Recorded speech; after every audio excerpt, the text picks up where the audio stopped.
السلام عليكم maanta oo ay taariikhdu tahay 16 bisha tobnaad sanadka 2022 waxa uu madaxweynaha jamhuuriyadda federaalka Soomaaliya mudane Maxamed Cabdullaahi Farmaajo si diiran ugu soo dhaweeyay madaxtooyada qaranka wafdiga difaaca arrimaha badda ee Soomaaliyeed ee inooga qayb galay maxkamadda ICJ wafdigaas oo uu hogaaminayo ra'iisul wasaare ku-xigeenka mudane Mahdi Maxamed Guuleed markii wafdigu uu ka soo degay garoonka aadan cabdulla cismaan maanta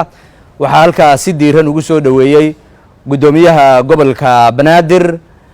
iyo gudoomiye ku-xigeenka golaha shacabka iyo golaha wasiirada xildhibaano iyo bulsho Soomaaliyeed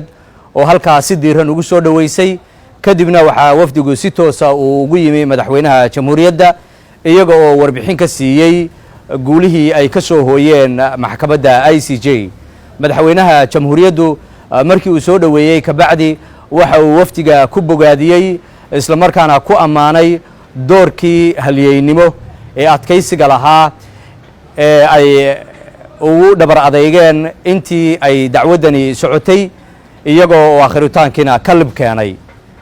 madaxweynaha jamhuuriyaddu waxa uu hoosta ka xariiqay in dawladda federaalka ee Soomaaliya mar walba ay ka go'an tahay difaacidda seerayaasha badeed iyo kuwa dhuleed ee jamhuuriyaddeena waana tan ay u dhaarteen madaxda qaranku waad mahadsantihiin